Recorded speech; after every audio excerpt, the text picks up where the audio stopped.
Hello नमस्कार साथियों। बिहार शिक्षक भर्ती जो कि 3.0, 4.0, 5.2 आगे आने वाले हैं, तो उसके लिए सबसे इंपॉर्टेंट होता है प्रीवियस ईयर। अब प्रीवियस ईयर इंपॉर्टेंट होता है, तो आज हम लोग 6 to 8 का प्रीवियस ईयर करेंगे जो कि TRE 2.0 में आ चुका है। और ये 6 to 8 का पेपर किसका होगा, तो ये हिस्ट्री का पेपर होगा। ये पूरे 40 प्रश्न हम लोग करने वाले हैं, एक्सप्लेनेशन देखेंगे, उसका क्वेश्चन आंसर देखने वाले हैं कि आखिर कहाँ से प्रश्न आए, एक ओवरव्यू मिल जाएगा। ये प्लेलिस्ट क्रिएट कर देंगे, ऐसे TGT के, PGT के, 6 to 8 के सबको आप प्रश्न मिल जाएंगे। अब देखिएगा, कौन से यूरोपीय देशों ने, सबसे पहला ही प्रश्न है, यूरोपीय देशों ने भौगोलिक खोज प्रारंभ की जिससे अमेरिका, एशिया एवं अफ्रीका का औपनिवेशीकरण प्रारंभ हुआ। तो किसने भौगोलिक खोज प्रारंभ की थी, तो पुर्तगाल और स्पेन के द्वारा की गई थी, भौगोलिक खोज का आरंभ किया गया था। नेक्स्ट क्वेश्चन, प्रारंभिक भौगोलिक खोजों का परंपरागत मत क्या था। आखिर मत क्या था, किस कारण खोज हुई, आर्थिक कारण था, नए क्षेत्रों की खोज था,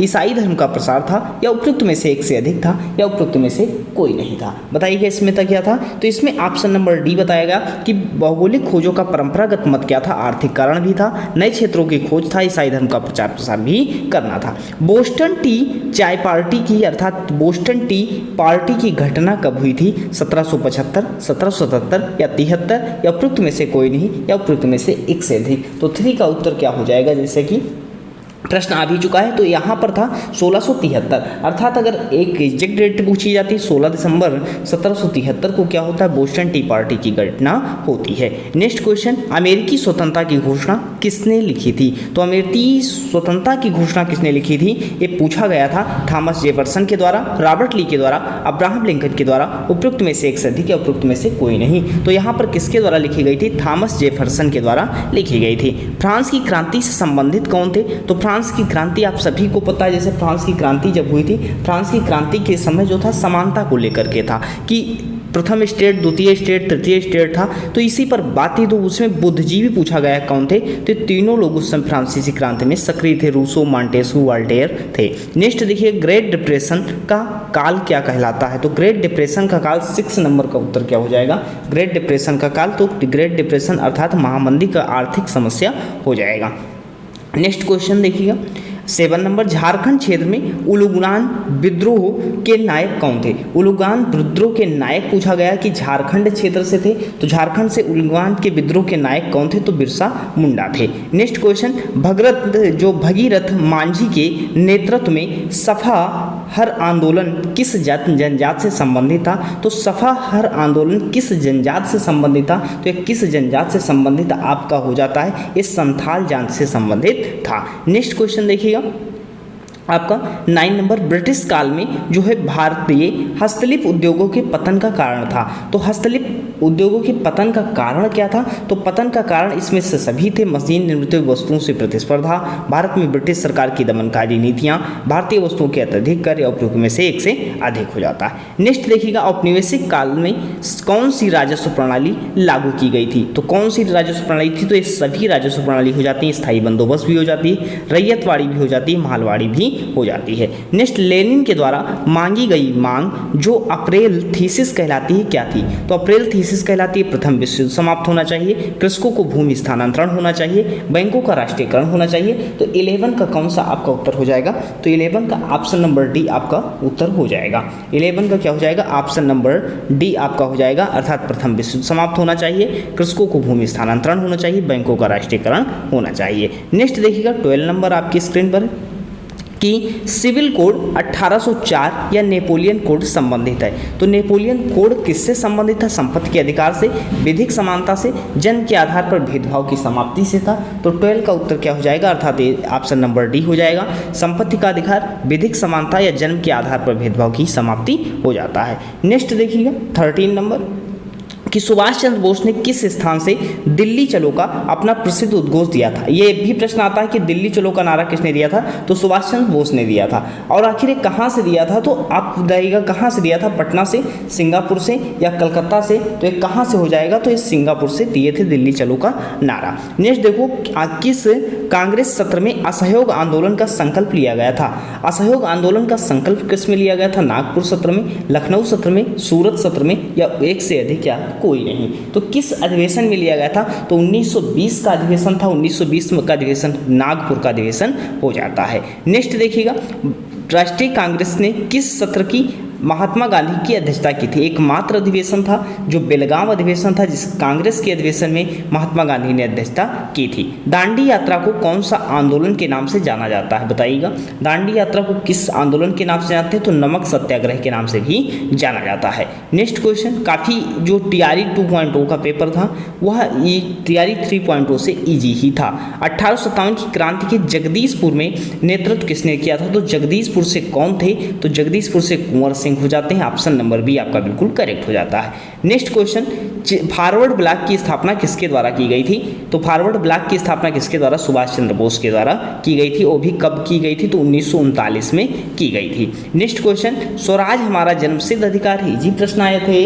तो स्वराज मेरा जन्मसिद्ध अधिकार हम की रचना किसने की थी? तो यह रचना किसने की थी? बाल गंगाधर तिलक ने की थी। नेक्स्ट क्वेश्चन आया था, अवध किसान सभा की स्थापना की गई थी।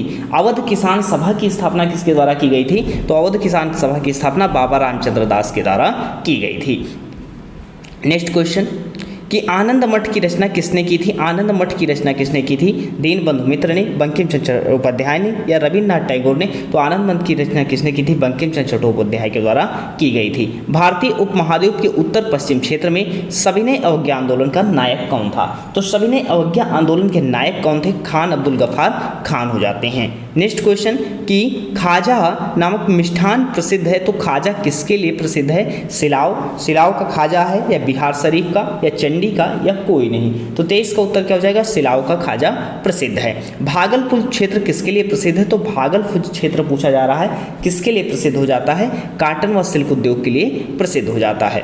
नेक्स्ट क्वेश्चन देखिएगा जो आया है एग्जाम में, कि इसमें युग्म सही है। युग्म सही कौन सा है? 25 का प्रश्न देखो, अच्छा प्रश्न पूछा गया था तो ये सभी सही थे। लीची मुजफ्फरपुर, केला वैशाली हो जाता है और मखाना मधुबनी हो जाता है। कहाँ सर्वप्रथम छपाई तकनीक का विकास हुआ था? तो छपाई तकनीक का 26 का बताइएगा, तो कहाँ हुआ था? चीन में सर्वप्रथम हुआ था। 1917 में कलकत्ता में प्रथम जूट मिल की स्थापना किसने की थी? तो प्रथम जूट मिल की स्थापना किसके द्वारा की गई थी? यह प्रश्न आया था, तो सेठ हुकुमचंद्र के द्वारा की गई थी। होम चार्जेस क्या हैं? होम चार्जेस यह भी प्रश्न आ चुका है, 28 नंबर प्रश्न था कि होम चार्जेस होते क्या हैं? तो एक तरह से भारत के बाह्य ऋण दिया जाने वाला ब्याज है और ब्रिटिश अधिकारियों को व्यक्तिगत संप्रेषण होता है, ब्रिटिश अधिकारियों को पेंशन होता है। नेक्स्ट देखिए 29, स्वदेशी आंदोलन की प्रेरणा हेतु भारत माता की पेंटिंग चित्रित की थी। भारत माता की पेंटिंग जो है चित्रित की थी रविन्द्रनाथ टैगोर या देवेंद्रनाथ टैगोर, उपयुक्त में से एक से अधिक। अच्छा प्रश्न है, बताइएगा किसने की थी? तो रविन्द्रनाथ टैगोर ने। ऑप्शन नंबर ए बिल्कुल करेक्ट हो जाता है। यंग इटली नामक गुप्त संस्था की स्थापना किसने की? 10th की एनसीईआरटी से प्रश्न है, ये 10th की एनसीईआरटी से प्रश्न है। अब बताइएगा यंग इटली की स्थापना किसके द्वारा की गई थी? तो यंग इटली की द्वारा स्थापना किसके द्वारा? ऑप्शन नंबर ए मेंजिनी के द्वारा की गई थी। किसके द्वारा की गई थी? मेंजिनी के द्वारा की गई थी। नेक्स्ट क्वेश्चन, कि 1920 के असहयोग आंदोलन के दौरान कांग्रेस की विधान परिषद के बहिष्कार सिद्धांत का प्रबल विरोधी था। तो बहिष्कार सिद्धांत का प्रबल विरोधी कौन हो जाएगा? तो इसमें कौन थे? मोतीलाल नेहरू भी थे और चित्तरंजन दास भी थे, इसलिए ऑप्शन नंबर इसका डी हो जाएगा, आपका बिल्कुल सही हो जाएगा। नेक्स्ट क्वेश्चन, यह किसने कहा था कि क्रांतिकारियों का उद्देश्य आतंकवाद नहीं अपितु क्रांति का उद्देश्य भारत में राष्ट्रीय सरकार की स्थापना है? तो राष्ट्रीय सरकार की स्थापना है, यह किसने कहा था? यह प्रश्न आपसे पूछा गया है। तो ये कहा किसने था? तो किसने कहा था? सुभाष चंद्र बोस ने कहा था। और सुभाष चंद्र बोस से ही देखिएगा 2 प्रश्न आए थे इसमें। संयुक्त राष्ट्र संघ ने जो है किस पैक्ट में देशों से मिलकर के यह घोषित किया कि शुद्ध राष्ट्रीय नीति का उपकरण न बनाया जाए? शुद्ध मतलब इसमें कहा था कि युद्ध को राष्ट्रीय नीति का उपकरण न बनाया जाए, इस राष्ट्रीय संघ के दायित्व को निभाने के लिए कहा था। ये किसमें कहा था? केलिंगटन पैक्ट ने, पेरिस शांति समझौता में या लघु मैत्री संधि में? तो 33 का उत्तर दीजिएगा। इसमें क्या कहा था? तो इसमें कहा था कि केलार-बेयर्ड पैक्ट में कहा था कि राष्ट्रीय नीति का उपकरण न बनाया जाए युद्ध को। और औद्योगिक क्रांति के संबंध में कार्डिंग क्या है? अब कार्डिंग आपको बताना है कि कार्डिंग है क्या। तो कार्डिंग जो है उस प्रक्रिया में कपास व ऊन की कटाई की जाती है। क्या की जाती है? कपास ऊन की कटाई की जाती है, तो वह कार्डिंग कपास व ऊन की कटाई से संबंधित हो जाता है। नेक्स्ट क्वेश्चन देखिएगा, Gandhi in his and overs लिखी गई थी। किसके द्वारा लिखी गई थी? 35 का उत्तर क्या हो जाएगा? तो डेविड हार्डीमैन के द्वारा Gandhi in his time and hours लिखी गई थी। संयुक्त राष्ट्र के संविधान में चार्टर में अनुच्छेद की संख्या कितनी होती है पूछा गया है। अनुच्छेद की संख्या कुल कितनी हो जाती है? तो 111 अनुच्छेद होते हैं, 19 अध्याय हो जाते हैं। ब्रेटन वुड्स सम्मेलन का उद्देश्य क्या था? 37 का उत्तर दीजिएगा। क्या हो जाएगा? 37 का उत्तर पूछा जा रहा है। ऑप्शन नंबर डी आपका हो जाएगा कि औद्योगिक विश्व में आर्थिक स्थिरता, पूर्ण रोजगार, विश्व व्यापार संगठन के माध्यम से वैश्विक आर्थिक स्थिरता, द्वितीय विश्व युद्ध में उपजी आर्थिक मंदी को कम करना। नेक्स्ट 38 क्वेश्चन देखिएगा। चीनी लोक गणराज्य की स्थापना किस वर्ष की गई थी? देखिएगा बीपीएससी बहुत अच्छे से ऑप्शन डालता। अब चीनी लोक गणराज्य की स्थापना कब हुई थी? तो चीनी लोक गणराज्य की स्थापना 1949 में हुई थी। और देखो ऑप्शन में क्या है? 1910 नहीं होगा, 1912 नहीं होगा, 1948 नहीं होगा, उपयुक्त में से कोई नहीं होगा। नेक्स्ट देखो, औद्योगिक क्रांति के उत्थान में किस कारक ने सहायक भूमिका निभाई थी? किस कारक ने सहायक भूमिका निभाई थी? तो किसने निभाई थी? कृषि क्रांति, पूंजी की नई प्रौद्योगिकी, व्यापार प्रबंध की समाप्ति, उपयुक्त में से एक से अधिक हो जाता है। नेक्स्ट देखिएगा, अंतर्राष्ट्रीय न्यायालय में प्रथम भारतीय न्यायाधीश कौन थे? प्रथम भारतीय न्यायाधीश अंतर्राष्ट्रीय न्यायालय में कौन थे? यह प्रश्न बना था और काफी अच्छा प्रश्न था। तो कौन थे? BN राव थे।